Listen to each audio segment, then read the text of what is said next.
December 7th, 1941, the Imperial Japanese Navy launches a surprise attack on the U.S. naval base at Pearl Harbor in Hawaii. Just about everyone is familiar with the story, but what's not often mentioned are the various other offensive moves launched during and after the bombing throughout the Pacific, which would result in a number of other nations and territories becoming involved in the ever-increasing Pacific theater of battle. One such nation, New Zealand. Because of this, the island nation located just under 9,400 kilometers from Japan would hastily begin organizing and mobilizing troops. Which brings us to the topic of this video, New Zealand's mid-war camouflaging endeavor, which brought about its first and perhaps most peculiar camouflage pattern.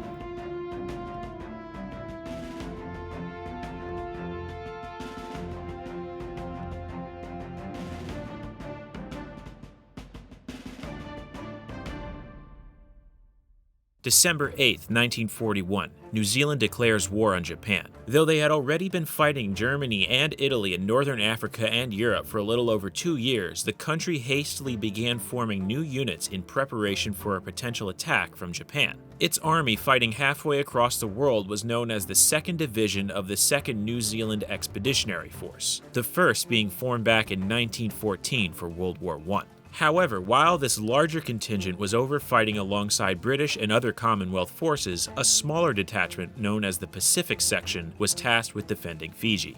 As the threat of Japan began to increase, this unit, after being relieved by the 37th Infantry Division of the U.S. Army, was called back and expanded, becoming the 3rd Division of the 2nd New Zealand Expeditionary Force in the Pacific, or 3DIV 2nd NZEFIP for short. Try saying that 5 times fast. Anyway, you're probably wondering where the camouflage comes into play. Well, World War II can be considered the first real conflict where camouflage was developed and seen on a large scale. Over in Europe, the German Wehrmacht and SS utilized a large number of patterns along with Italy, England, and the Soviet Union, while in the Pacific, US Marines fielded a reversible one known as frogskin. But like a majority of armed forces at the time, all of New Zealand's standard uniforms were a single colored one.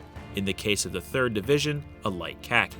These were essentially composed of a lightweight drill-style shirt, sometimes called a pullover, and pants, along with Canadian-made P-37 webbing and various other equipment and gear. Due to supply issues, the 3rd, whose headquarters at the time was on the small island of New Caledonia, began being issued U.S. summer service shirts and pants, also known as chinos for walking out dress, one that would be worn out on the town or during R&R, for example, while their original khaki drills were intended for work purposes. Early on, U.S. Army HBT or herringbone twill uniforms were issued to certain units such as the 14th Brigade for combat clothing, but them not having a proper one was still very much an issue. The khaki drills were also used as combat and duty uniforms, however they weren't designed well for long-term battle scenarios, and their rather bright color wasn't very effective on islands New Zealand forces may find themselves fighting for. Because the 3rd was only composed of 2 brigades due to manpower shortages, rather than the typical 3 that made up a division, it didn't see major action until September 1943 when it participated in the Battle of Vella La Vella.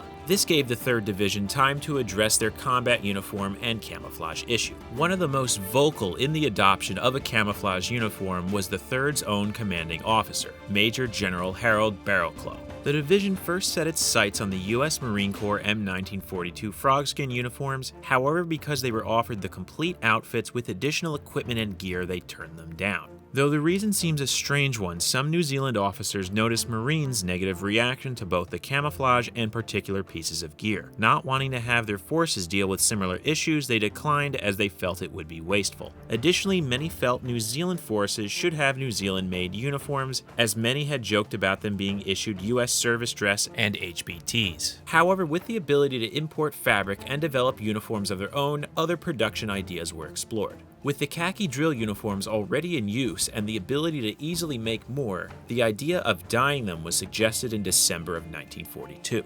In March 1943, a small number of these began being made. Known colloquially as the New Zealand jungle suit, it consisted of the khaki drill shirt, battle dress pants, gaiters, and boots, with a bush-style shirt replacing the drill one a month later, and mosquito gloves and a bush hat being added in July. Many of these initial pieces were then sent to Wellington to be tested at the Mountain Warfare Training Center. Though they fared well, an issue arose with the production process, as there was not enough green dye or fabric in all of New Zealand and even Australia to meet the number of uniforms needed, so the next best thing was done: manually camouflage them. The process began with taking already made khaki uniforms and sending them to Christchurch, Auckland, and Wellington to Army camouflage sections. It was there the pieces were laid flat on a surface and individually hand-sprayed with the flexible lacquers in light green, and dark brown colors, creating a pattern which would often be referred to as the Mottled, New Zealand, or simply NZ pattern.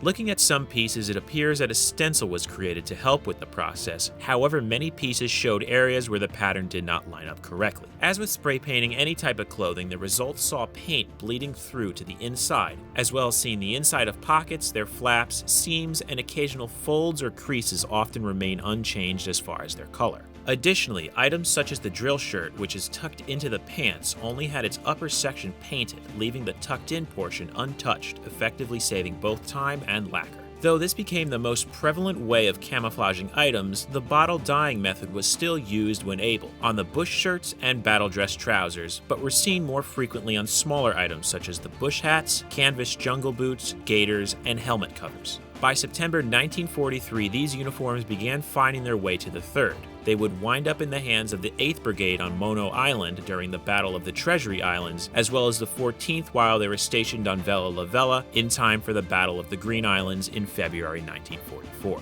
In addition to the items mentioned earlier, other pieces were dyed or painted in one or more of the colors that made up the camouflage. Some examples were the Pattern 37 web equipment, which was seen in 3 versions, a single color other than the khaki, alternating where one color was chosen to break up the khaki, or multi, where most, if not all, of the camouflage colors were used. Tanker coveralls, which were treated in the same method as the jungle uniforms, helmet covers, head nets, and even some 650 U.S. Marine Corps reversible M1942 camouflage trousers. These assorted pieces would continue to be made and find their way to the 3rd up until its complete disbandment in October of 1944. So, how well did the camouflage actually work?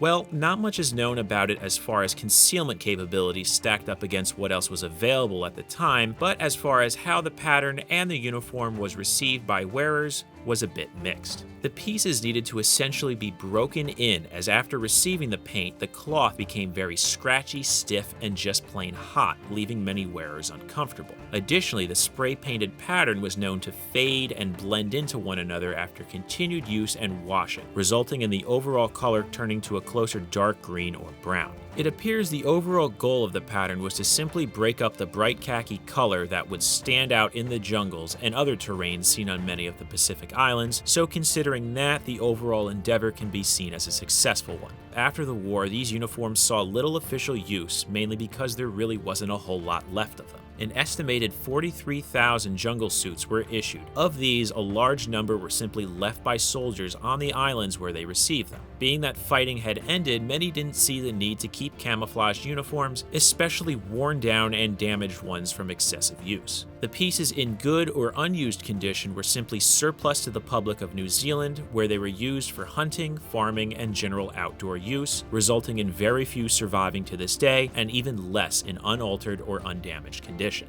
And it looks like that's all we've got for this episode on what can be considered one of the rarest and most unknown camouflage patterns of the Second World War. A very special thanks to Barry O'Sullivan, who approached us with the idea for this topic a little while back, and also helped by contributing a massive amount of pictures and information. Barry has co-written various books on the topic of this camouflage, as well as uniforms and equipment of New Zealand, such as New Zealand Army Uniforms and Clothing, 1910 to 1945, New Zealand Army Personal Equipment, 1910 to 1945, Men-at-Arms number 486, the New Zealand Expeditionary Force in World War II, and most recently, New Zealand Dress Regulations, 1852 to 1909, Militia, Volunteer, Constabulary, and Permanent Forces. So if you want to learn more about these pieces and really anything New Zealand military, you can check those out. As always, if you enjoyed this video, be sure to subscribe, give a thumbs up, or just simply check back soon for more of the history of, right here on Uniform History.